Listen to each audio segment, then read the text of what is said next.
1 year బేబీకైనా సరే బయట 1000 పెట్టండి రానే రాదనమాట. ఒక 350, 400, 500 లో మొత్తం కంప్లీట్ చేసుకోవచ్చు అనమాట మనము ఓన్ గా స్టిచ్ చేసుకునే వాళ్ళం అయితే. ఇళ్లలో చిన్నపిల్లలు ఉన్నప్పుడు ఏ పేరెంట్స్ అయినా ఏ మదర్ అయినా ఇట్లా నేర్చుకుంటే బెటర్ అని నా ఉద్దేశం అనమాట. చిన్నపిల్లలే కదా, ఆడపిల్లలు ఉన్న వాళ్ళు ప్రతి ఒక్కరు నేర్చుకోవడం బెటర్ ఆప్షన్. ఇక్కడికి లెహంగా అయిపోయింది. ఇంకొచ్చేసి మనం లోపల సాటిన్ వేసుకున్నాం కదా, ఆ సాటిన్ క్లాత్ మనము పైన వేసిన నెట్ క్లాత్ కంటే కొంచెం పొడవు ఉంది కాబట్టి దాన్ని ఈ విధంగా ఫోల్డ్ చేసుకోవాలి.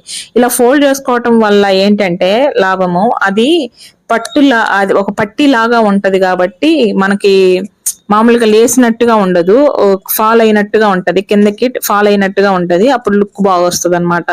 ఈ విధంగా అయితే చిన్న బుడ్డి పిల్లలకి లెహంగా అయితే కంప్లీట్ గా, మిడ్డీ అనుకోండి, లెహంగా అనుకోండి, క్రాప్ టాప్ అనుకోండి, దీనికి రకరకాల పేర్లు పెట్టుకున్నారు ఎవరికి నచ్చినట్టు వాళ్ళు. అదనమాట. ఈ విధంగా అయితే చాలా సింపుల్ గా